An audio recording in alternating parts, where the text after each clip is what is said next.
안녕하세요. 33회 공인중개사 합격 소식을 전합니다.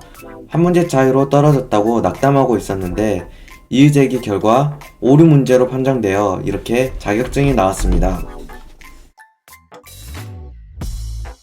오늘은 공인중개사 시험에 대해 알아보고 다음 동영상에 33회에 어떤 문제들이 이의제기 대상이 되었고 최종 오류 판정되었는지 알아보겠습니다.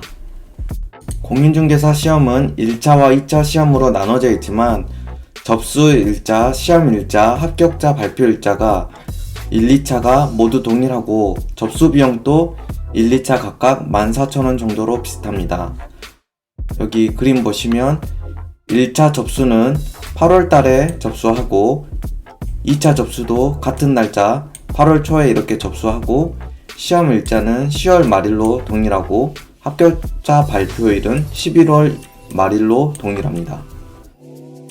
시험 문제에 곧 주관식 문제가 도입될 거라는 말이 있지만 아직까지는 모두 객관식 문제들만 출제되고 있습니다. 1차 시험, 2차 시험 모두 합격해야지 최종 자격증이 나옵니다. 공인중개사 시험은 오전에 1차 시험, 오후에 2차 시험을 보는데요. 1차에는 부동산학 개론, 민법을 각각의 과목으로 해서 100분간 시험을 보고요. 2차에서는 공인중개사법, 부동산 공법을 각각의 과목으로 해서 100분간 1교시, 그리고 2교시에는 공시법 및 세법을 한 과목으로 해서 50분간 시험을 봅니다. 공인중개사 시험을 1, 2차 구분하는 이유는 이렇게 과목도 다르지만 1차 시험 내 과목 안에서 평균 60점이 나와야 되고요. 2차 시험 과목들도 평균 60점이 나와야 돼요. 그리고 각 과목당 꽈락 점수가 40점이니까 최소한 40점 이상 나와야 돼요. 시험장에서 1차 시험만 보고 집에 가시는 분들이 있거든요. 그분들은 1차 시험만 본 거예요. 왜 그렇게 하냐면 1차 시험만 보고 합격하게 되면 다음 해까지 1차 합격 자격이 유지되어 있기 때문에 다음 연도에 2차 시험을 준비해서 합격하게 되면 공인중개사 자격증이 나옵니다. 아마 시험 공부를 혼자 하시는 분들은 없을 건데요. 최소한 인터넷에서 강의를 듣던지 학원을 다니시던지 할 것 같아요. 그때 쓰는 용어가 동차 시험 합격, 동차 시험 이런 용어를 쓰는데 그 말은 한 해에 1차, 2차를 모두 응시한다는 말이에요. 그러면 동차 합격이라는 말은 한 해에 1차, 2차를 모두 응시해서 자격증까지 나오도록 1차, 2차 모두 한 해에 합격했다는 것을 의미합니다. 그런 방법으로 시험을 보셔도 되고요. 아니면은 1차 시험만 올해 응시를 하고 다음 연도에 1차를 합격했을 때 이야기입니다. 다음 연도에 2차 시험을 봐서 붙으면 자격증이 나오겠죠. 공인중개사 시험은 큐넷에서 시험 접수부터 합격 결과까지 모두 확인 가능하고요. 큐넷에는 시험에 관한 통계 자료가 있는데 어느 정도 되는 시험인지 통계를 통해 알아보겠습니다. 여기 큐넷 공인중개사 사이트고요. 여기서 자료실에서 시험 통계 자료를 보면 2022년도 총 접수자는 38만 명이고요. 1차 응시자는 17만 명, 2차 응시자는 8만 8천 명입니다. 합격자는 2,700명 정도, 21년도에도 거의 비슷한 것 같아요. 39만 명 정도 접수했고 합격자는 2,600명 정도. 근데 합격률이 여기 통계를 보면 30%,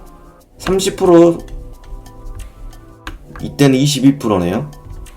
합격률이 20, 30%인데 접수자가 38만 명이면 30%면 못해도 10만 명은 붙어야 되는 거 아닌가요?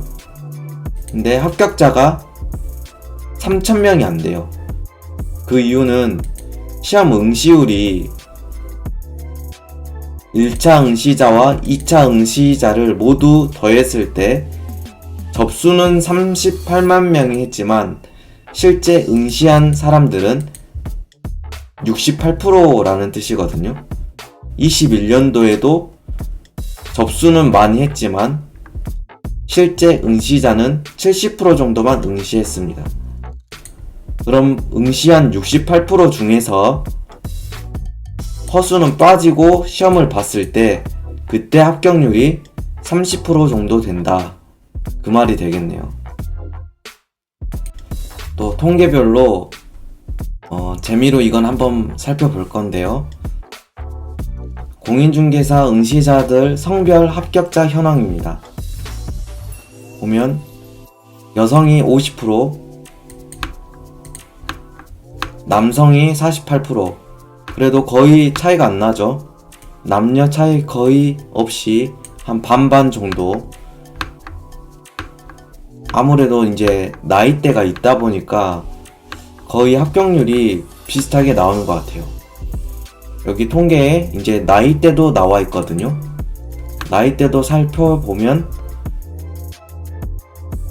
대부분이 30, 40대에 이렇게 밀집해 있습니다.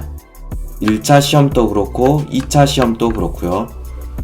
합격률은 여기서 보면 30, 40대가 30% 정도, 20대도 30% 정도, 거의 비슷하죠. 20대, 30대, 40대, 50대까지 합격률이 거의 비슷합니다.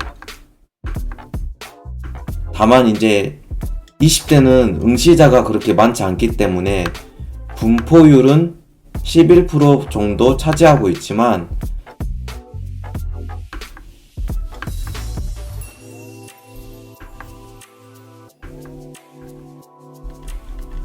저는 이제 이 통계가 이해가 되는 게 시험을 보면은 공부는 다 하시고 시험을 붙을 수 있겠다 하시는 분들이 이제 시험장에 나온 거잖아요. 근데 그렇게 공부를 했는데도 찍어서 맞춰야 되는 문제가 많이 있어요. 그렇다 보니까 이렇게 합격률이 나이대나 성별을 가리지 않고 비슷한 합격률을 보여주는 게 아닌가 싶어요. 오늘 동영상은 여기까지고요. 시험 공부 열심히 하시고 다음 동영상에는 33회에 이의 제기가 됐던 문제들 그리고 최종 오류로 판정된 문제들을 알아보겠습니다. 감사합니다.